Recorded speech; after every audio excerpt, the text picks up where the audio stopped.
What do you do if you're struggling with painful sex or vaginismus and pelvic floor therapy is not really helping you? Oh, this is my story. And as a pelvic floor therapist, I hate it. It's so frustrating that you spend so much effort in pelvic floor therapy and it doesn't get you where you want to go. So if this is you, I'm so sorry. I know this is hard. But first, let me introduce myself. Hi, I'm Jess. I'm a trauma-informed pelvic floor occupational therapist and a vaginismus recovery coach. And yeah, I struggled with vaginismus for 8 years and I went through pelvic floor therapy for most of those. And you know, I actually do remember looking at my pelvic floor therapist and being like, what on earth made you want to get into this? And now as a pelvic floor therapist myself, I appreciate that. And I know it's not an easy profession and it's hard to navigate pelvic pain, especially sexual pain. So your pelvic floor therapist is very knowledgeable. They know what they're doing, but vaginismus is a little bit of a wild card for so many.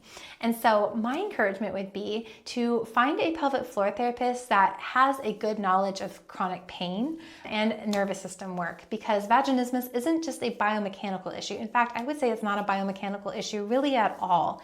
And a lot of pelvic floor therapists will apply a musculoskeletal approach where they'll do the stretching and the exercises and breathing to help. But vaginismus is more of a mind-body disconnect problem than it is just like the vagina pelvic floor problem. And so if you're only applying a pelvic floor approach to vaginismus, you're grossly limited in your ability to support your client well. And you're going to see progress, but usually that progress stalls out when you get 2/3 of the way through your dilator set, because you've done all the work you can to support your pelvic floor physically, but we're missing the other elements. And this is where I think occupational therapy shines. I'll pitch to our profession because we are more holistic in a sense, where we work with the nervous system, the sensory systems, the psychosocial systems, the environment. We see the whole person and the whole context of the occupation, which here would be sex. So we can kind of develop a little bit of a better strategy for supporting the whole person beyond just the pelvic floor. Yes, we do pelvic floor work. Yes, we do all those stretches and exercises. And if you're in person, we can even do the internal work if you want. But usually I find that that's not even necessary with vaginismus.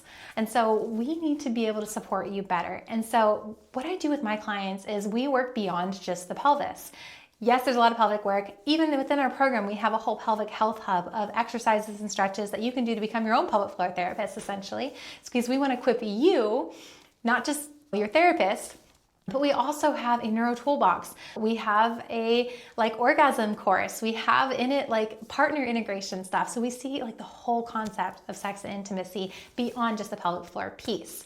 So your pelvic floor therapist is probably doing a really, really good job at getting your pelvic floor to maybe relax a little bit, release some tension, stretch out some, and all of that's going to benefit you for sure. Pelvic floor therapy benefits almost everyone, especially because so many of us women have hypertonic pelvic floors these days. We all stand with our stomach sucked in and our butt tight. We often cross our legs and we don't work out the way we should probably. We don't get a full range of motion. And so pelvic floor therapy is going to really, really help with that. And they're going to help with bowel and bladder, and they're going to help with sex and intimacy, but they might not help with that burning, stinging, and that wall sensation to the level that we need to make that functional transition from dilator to penis. And so that's where we come in, that's what we specialize in, and that's where I had to figure out in my own journey that I wasn't able to transition. I got 2/3, actually I got all the way through my dilator set twice, and I couldn't transition to my husband. What gives? Why not? I'm a therapist, I should be doing this. I'm doing all my exercises, all my stretches, and it's not working. So I, quote unquote, failed out of pelvic floor therapy, as many of my clients have, or they've stalled out, or they've been in it for a year, 2 years, 3 years. Guys, vaginismus doesn't need to take this long. We just have to do the right strategies to support ourselves better. So if this is you, your therapist is probably doing a really great job. I would just kind of maybe ask hey, what can we do to help support beyond the pelvic floor a little bit better? Because I'm just feeling like I've stalled out here. See if they have any ideas, if they have any recommendations. Maybe there's another pelvic floor therapist in the office they can refer you to. Maybe you find another one in the community, or hey, maybe you schedule a free consult to work with us and we can do this all virtually and remotely. We don't need to do in-person stuff. So you have options. But if you are with your pelvic floor therapist and it's been a while and you're not seeing the progress, it might be time to advocate for something different. Your body will probably be grateful for a switch up. You might just see that that's the intervention that you need to be able to get you past this once and for all. So I'm here for you, and I'm sorry this has been your journey, but you don't have to sit in it. You can get past this because sex is worth it, and I want you to enjoy intimacy the way God designed it to be.